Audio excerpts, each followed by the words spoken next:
Hello folks, Dick Fairburn here. This video I want to talk about something very, very important in the history of this country. The first day of the Revolution.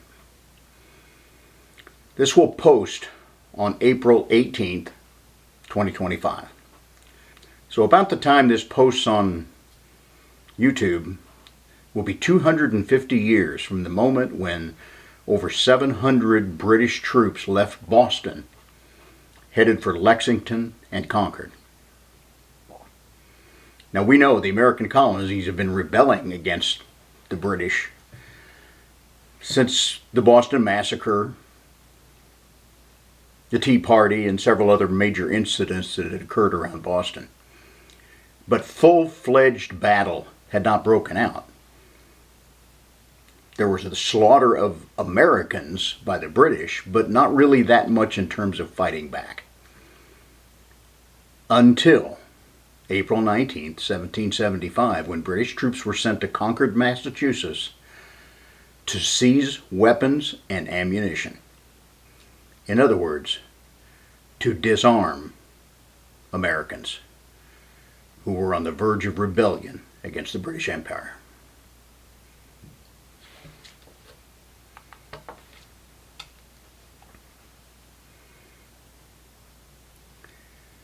Now those 700 troops that left Boston, first encounter with Americans was on Lexington Green. Fairly early in the morning, about 6, 7 in the morning. Nobody really knows who fired the first shot. Both the British soldiers and the American militia lined up on the green had been commanded by their leaders not to fire, not to be the first to start a problem there. So we don't really know who fired that first shot, but within a moment or two, there were 8 Americans killed, 7 more wounded, and 1 British redcoat was wounded. But that didn't stop them. The British reformed, marched a few more miles on to Concord, and that was their target. Concord is where they believed the bulk of the weapons, ammunition, powder supplies were being stored. They made their way into Concord. They crossed the Old North Bridge. They went into Concord. But most of the war materials had been spirited away by the Americans and hidden elsewhere. They found a few cannon carriages and some empty ammo boxes and things of that sort. And they burned them. And many of the American militia who were responding, having heard of the slaughter at Lexington, when they got in view of Concord, they thought the whole village was being burned. So they hurried on their way. The British saw all these hundreds, almost 1,000 or more Americans coming at them, so they retreated back across the bridge and fired some warning shots across the river. Well, the Americans responded. And 2 British soldiers were killed right there at the bridge in the very beginning of the battle. So when you hear that term, the shot fired that was heard around the world, it wasn't really those shots at Lexington, because that was just more British slaughter of Americans. But at Concord Bridge, the Americans fired back. This is the first time anybody had really rebelled against a major royal colonial power anywhere in the world. So what I'm going to talk about today are the guns on both sides of this fight, the American Revolution. The shot fired, heard around the world, was probably a fowling piece, a smoothbore hunting weapon that could be loaded with either ball or shot for whatever those frontier people needed. They had picked a fight with the most powerful army in the world.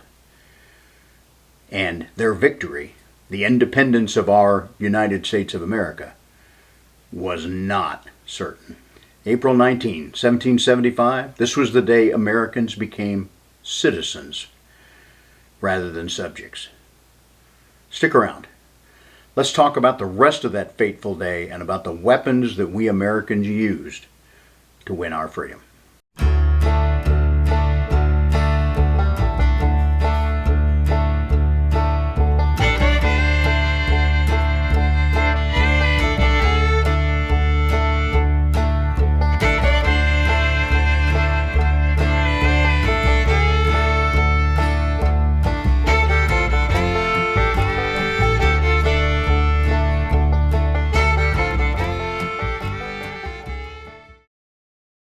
Now, the lead up to that fateful day, April 19th, began the night before when I said 700 British troops left Boston in boats to begin their march.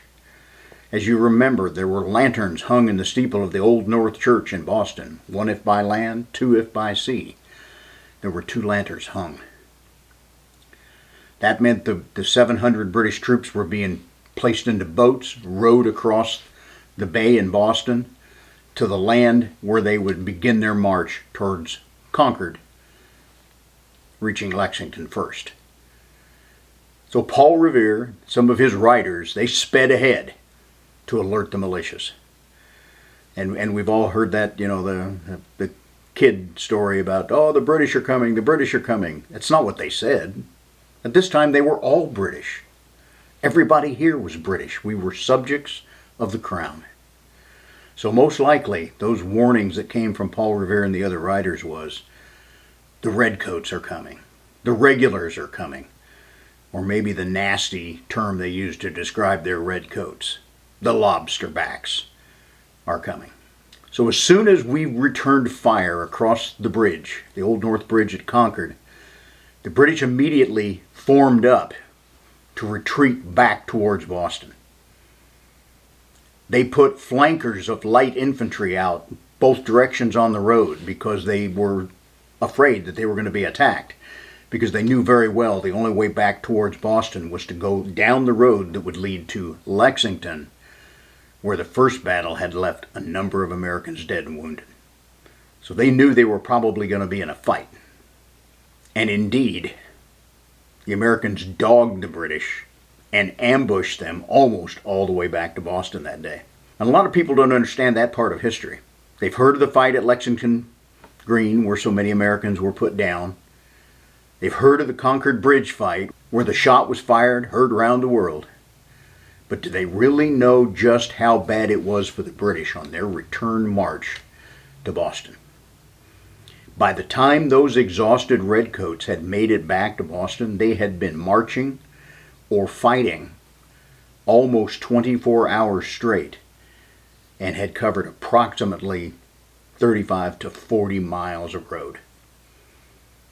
That was a bad day for the Brits. Now, on April 19th, a total of 49 Americans died that day at Lexington, at Concord, and along the way back to Boston. The redcoats, on the other hand, who started out with about 700, they suffered more than 300 casualties. That's about 43% of that force was killed or wounded. That's 73 of them were killed. A relief column of over 1,000 British troops who left Boston to try to get them back in safely, meeting them a few miles out of Boston, was the only thing that stopped that slaughter. Otherwise, more British soldiers would have died that day. Now, the history of that day is something I don't fully understand in my research and wouldn't attempt to go into detail here. But I want to talk about the weapons we used. Now, at this period in time, all of the firearms used by both the British and Americans, later the French who assisted us, the German Hessian soldiers who assisted the British, they were all flintlock ignition. Caplock weapons using percussion cap ignition didn't even begin to appear until the 1820s. So this is flint on steel, lighting powder, firing lead balls, or lead shot.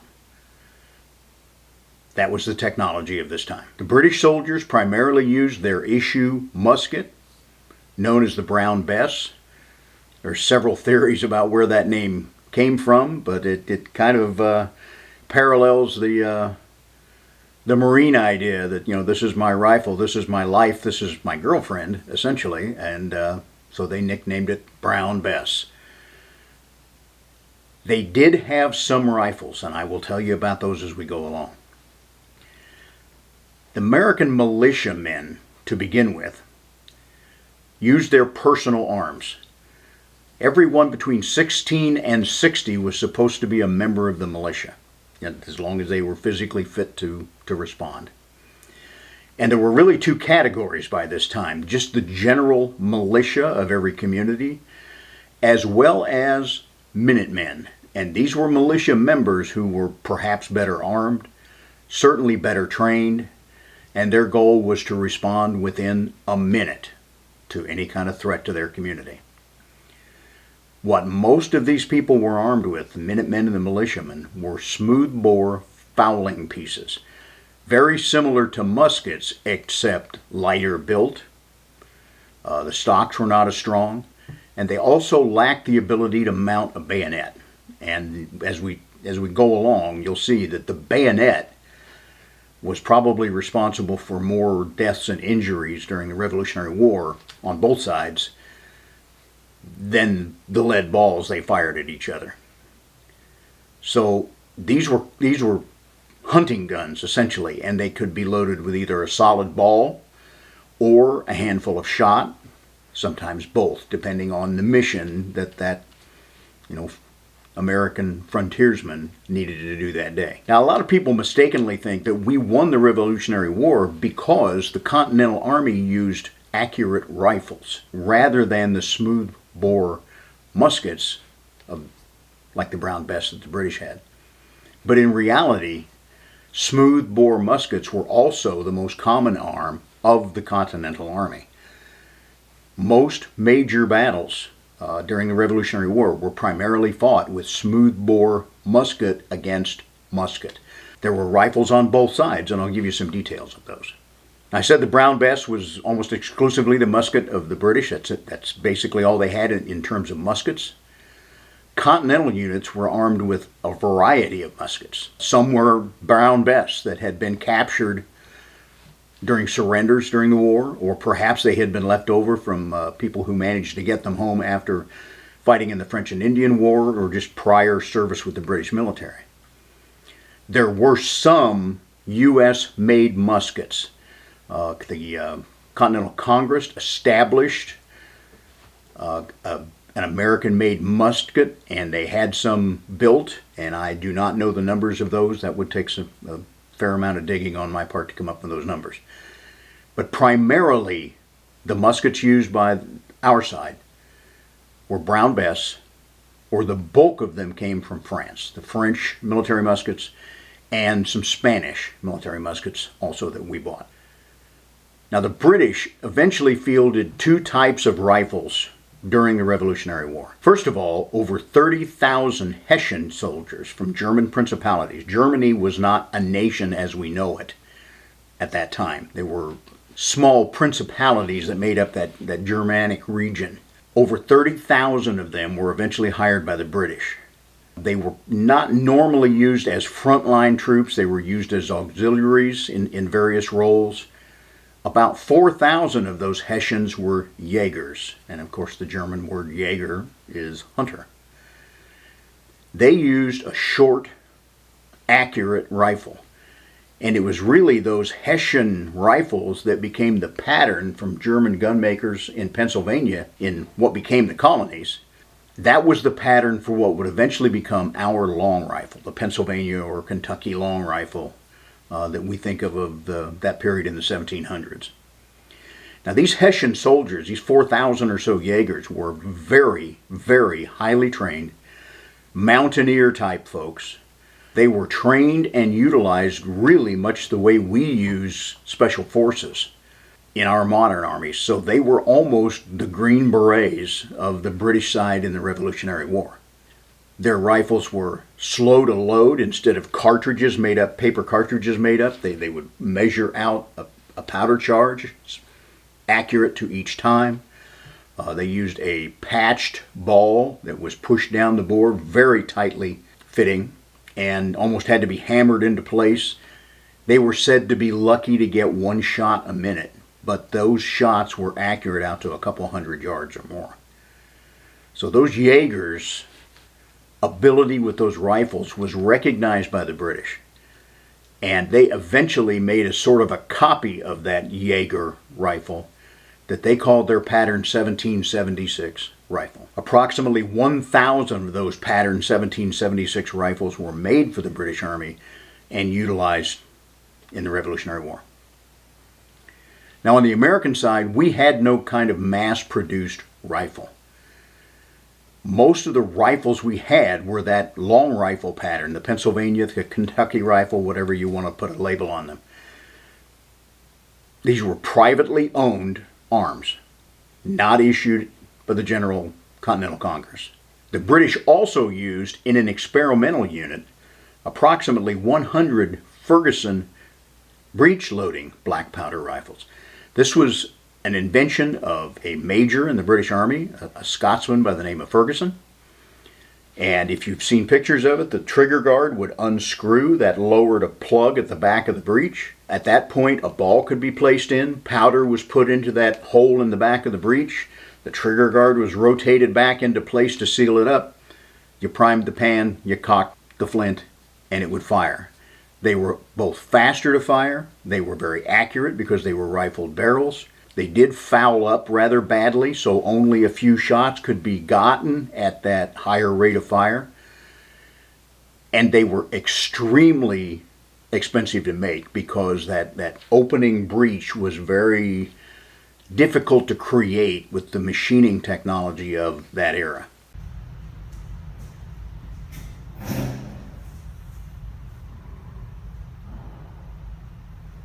This is a 65 caliber ball, which is what you would use for the most accurate shooting. Once the bore gets fouled, you could drop it down to a 61 caliber. Anyway, we're going to drop that in there. It rolls into the bore. I have 75 grains of 3F Swiss powder. We're going to angle this down a little bit. Pour that in. So our powder's kind of floating around in the chamber there. Wait a minute. That's what I see. Then I rotate my locking lever up. It's locked in place. And you can see I have a bunch of powder that is pushed up. That's the equivalent of cutting the end off a paper cartridge. So I'm going to do the potentially maybe historical thing and wipe that powder off into the priming pan.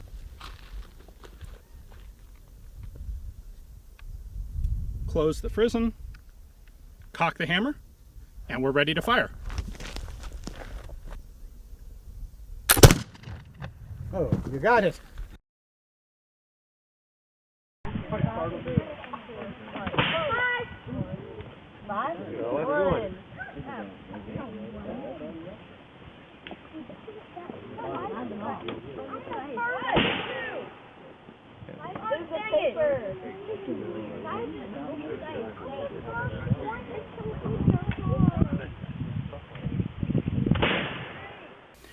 So that experimental use of those 100 Ferguson rifles didn't last very long.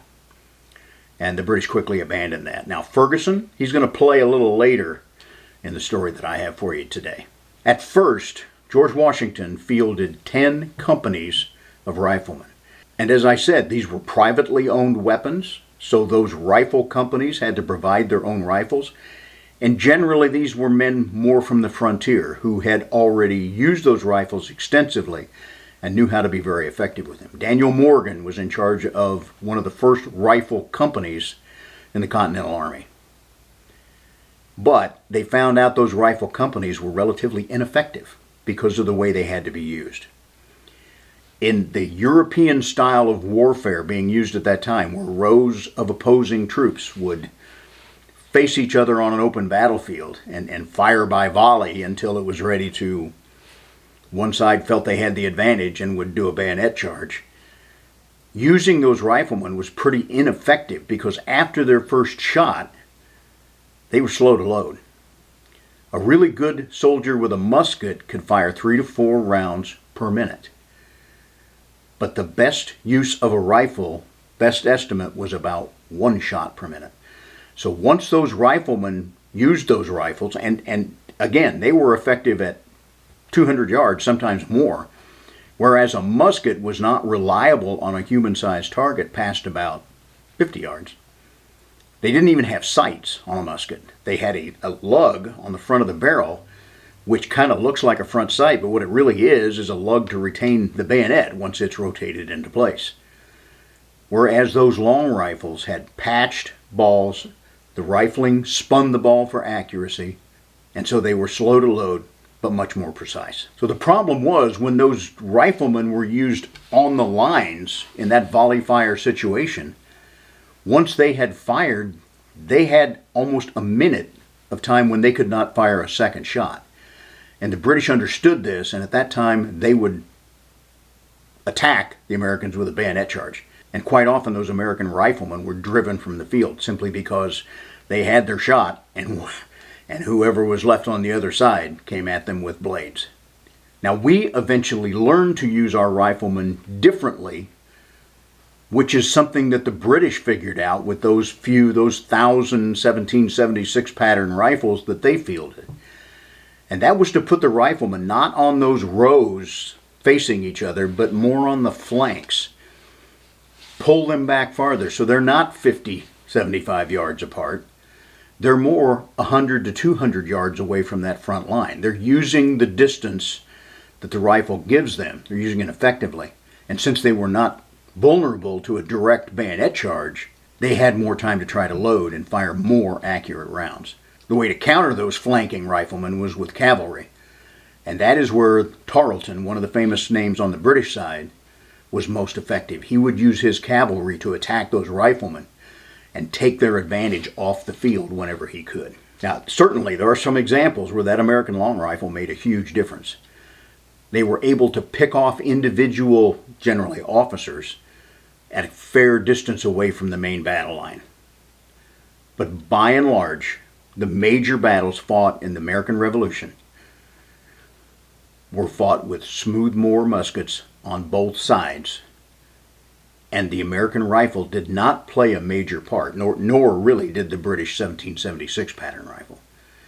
The Jaegers were often used more in scouting roles, so their rifles didn't really play a big part in casualties during the war as well.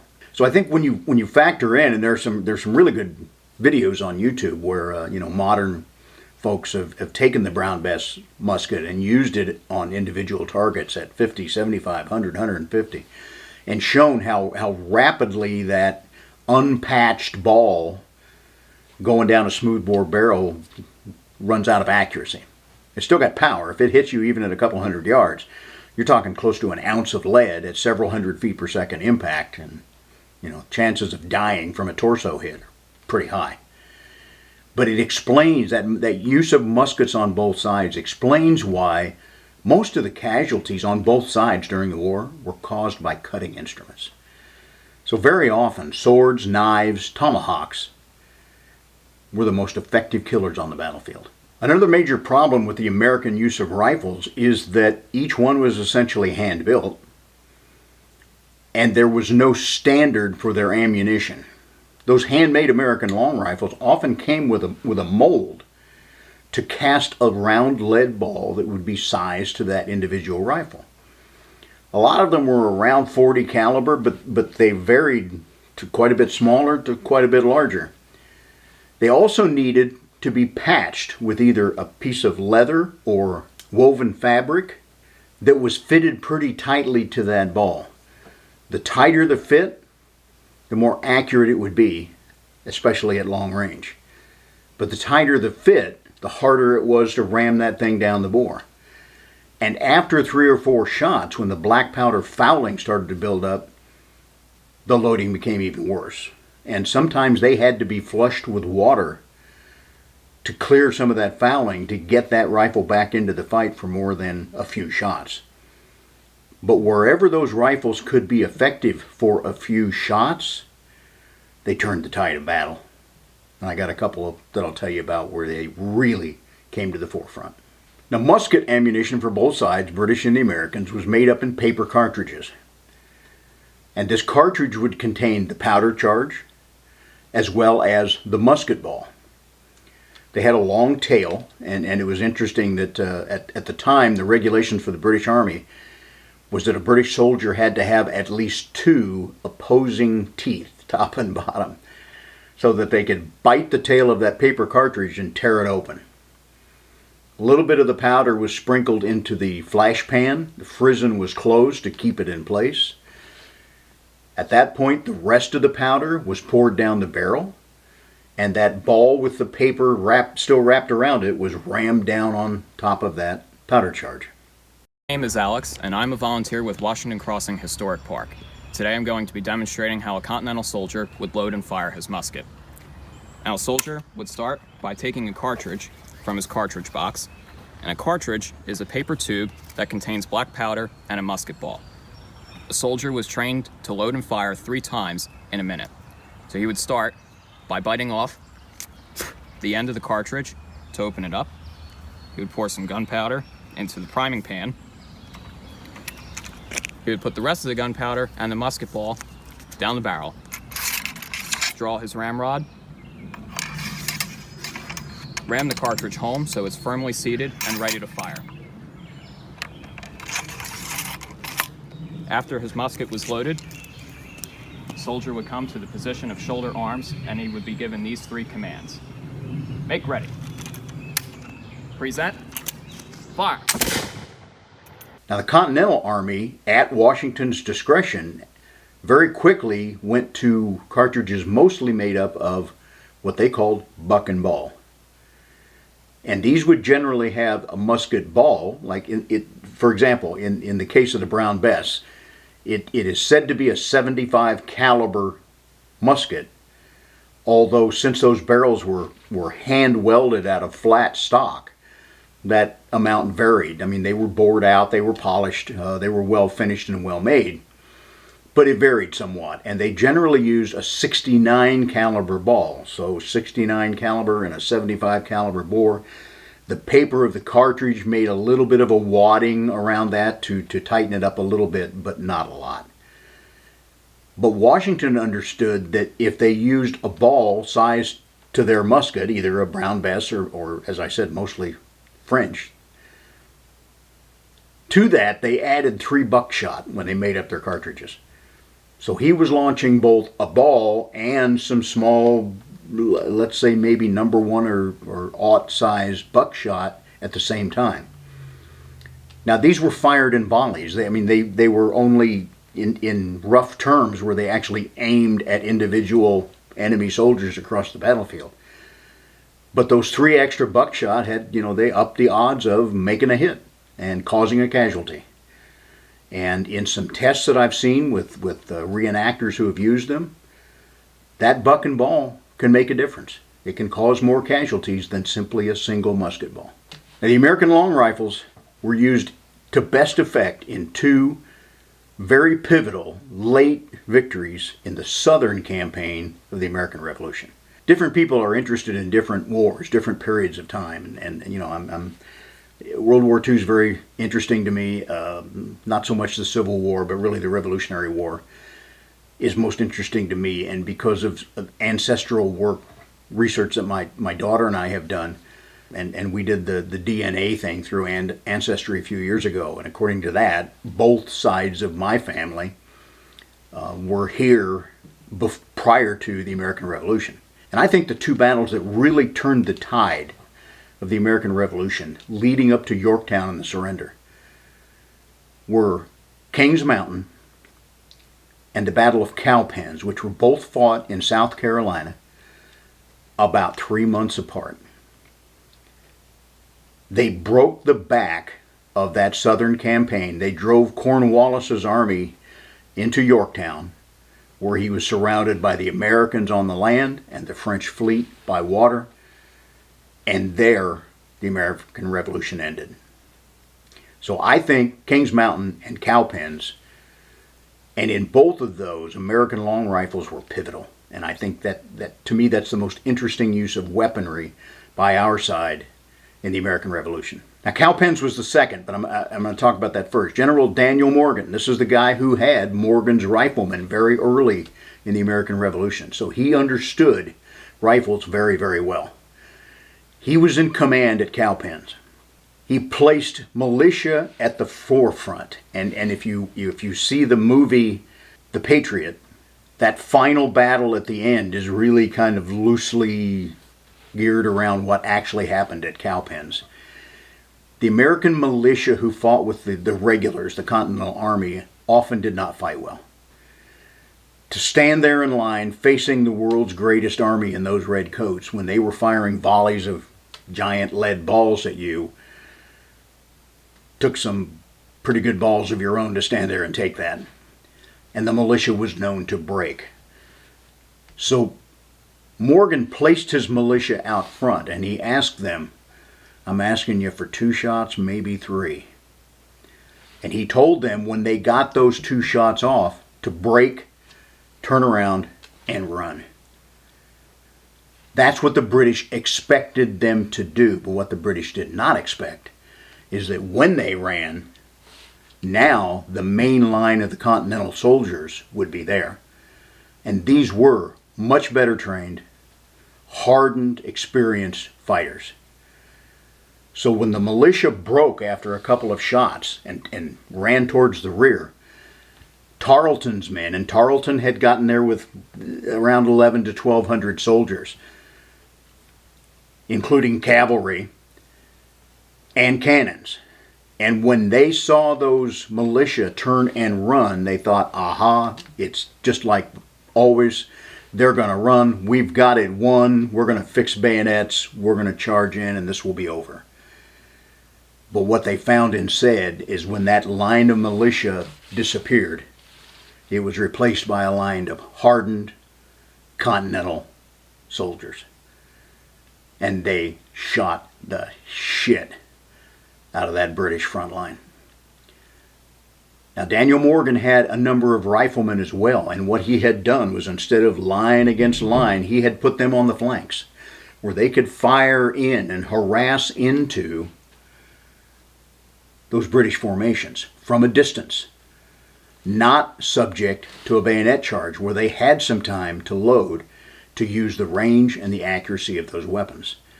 Morgan himself focused on a small cavalry unit to counter Tarleton's cavalry. And it was a brilliant battle plan. The Battle of Cowpens is still taught in military academies to this day.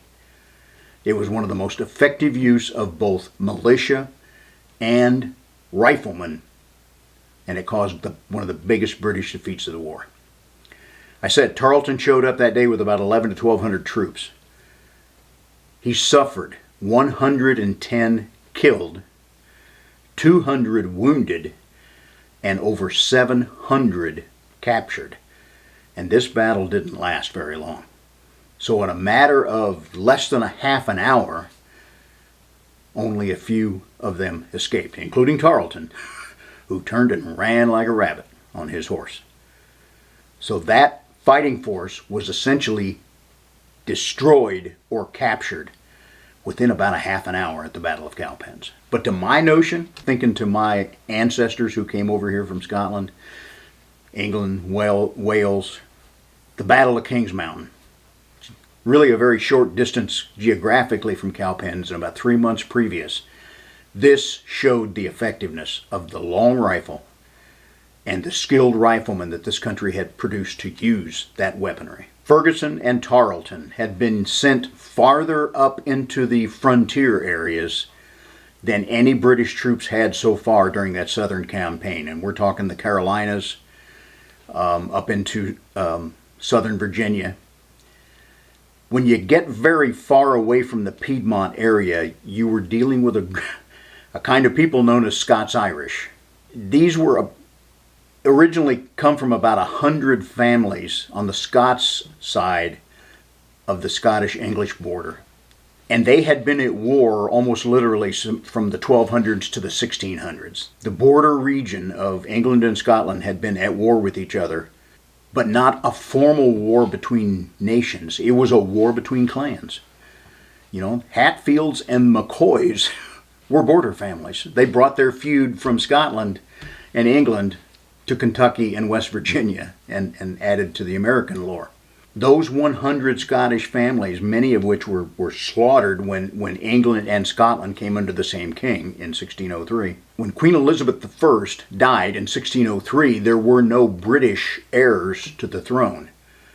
So one of her nephews, son of Mary Queen of Scots, became king of both England and Scotland. It's called the Union of the Crown. And so James VI of Scotland became James I of England, and he had been trying to settle those border conflicts for several years. Well, when he became king of both countries, he settled the border conflicts. Many of those reiver families, they're called, and reiver would translate to rustler for us, they had lived for 3 or 4 years by, rape, kill, pillage, and burn English, while the English would do it to the Scots. And it wasn't always cross-border. There were times when Scots were raiding each other and English raiding each other and vice versa. This was a war. These people had been born fighting for over 400 years. Many of them were killed by James I of England. Many more of them were forced into essentially slavery, indentured servitude in Northern Ireland on plantations there.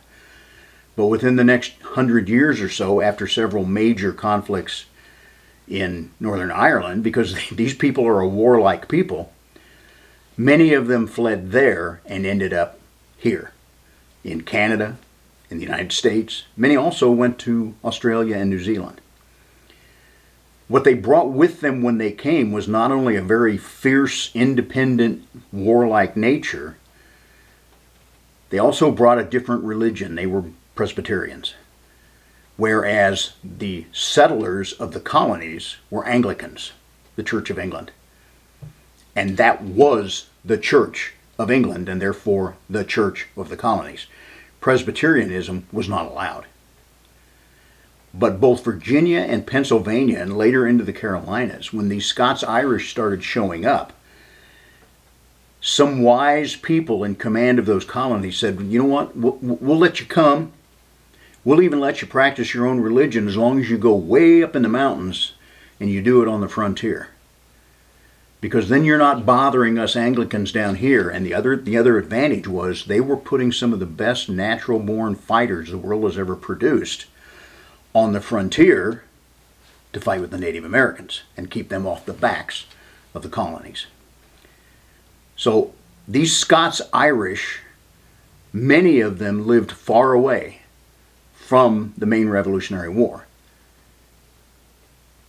When Ferguson and Tarleton started pushing up against those mountains, burning homes, burning churches, terrorizing the communities, these Scots-Irish people who don't take a lot of shit from people to begin with, they decided they'd had enough. Ferguson had issued orders that you would either surrender to him or be destroyed. Well, about 900 militia patriots from what they called the over-the-mountain boys headed in from far western Carolinas, far western Virginia, into what is now West Virginia, and what is now Kentucky and Tennessee. They came over the mountains, and they were looking for a fight. Well, when the battle happened, Major Patrick Ferguson, inventor of the rifle, he took the 71st Regiment of Foot. He had about 1,200 soldiers. He camped them on a ridge in South Carolina known as Kings Mountain. By the next morning, unbeknownst to Ferguson, he had been surrounded by about 900 militia patriots from these over-the-mountain boys. And they were not happy with him or Tarleton. Now, most of these Scots-Irish had not taken part in the war, for the most part, up to this point. They had been living the frontier. They had been not involved. They supported independence. They supported the revolution. But they were taking care of their families. But when the fight came to them, they were more than ready to fight back. Interestingly, they fought their side of the battle. The American patriots fought the Battle of Kings Mountain leaderless. There were 2 or 3 main characters who were loosely organizing it. But what you had was 900 people who had been fighting either the Reiver Wars in Scotland or wars against the Native American Indians here in the United States for 500 or 600 years. They don't line up against each other on an open field and fire muskets. They sneak up, they hide behind trees and rocks, and they fire those flintlock long rifles with deadly accuracy.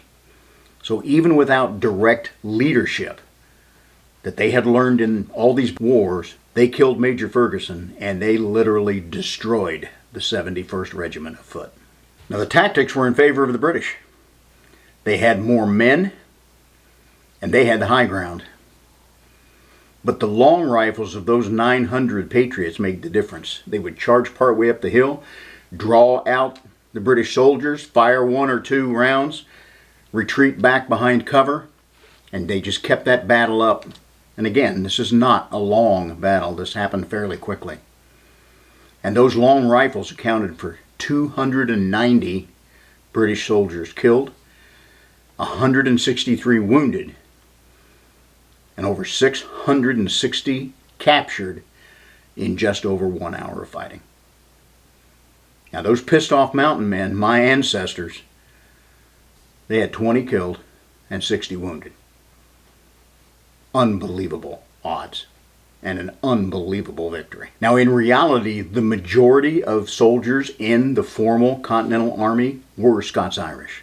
But the roughest of these Scots-Irish, they came from that frontier where they've been fighting Indians for so long.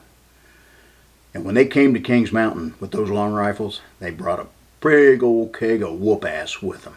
So by the time of Kings Mountain and Cowpens, the Americans had learned to use muskets, rifles, and small unit guerrilla tactics to maximum effectiveness.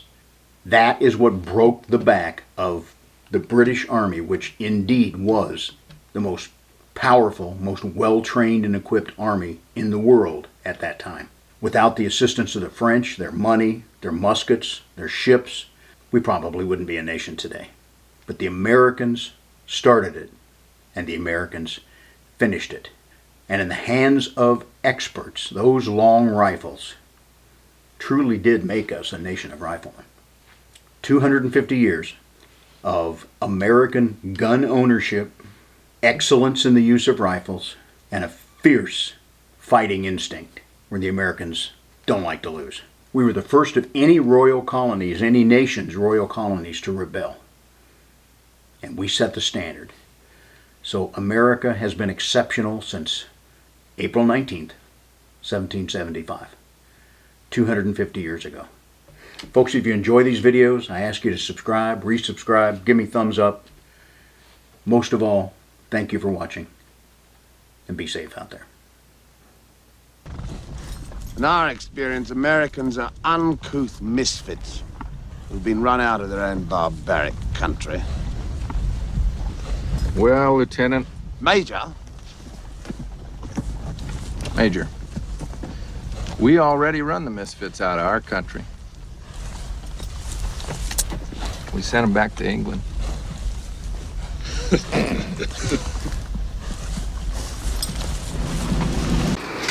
Okay, we got them both here now. You ready? Bud got one. Ginger got one.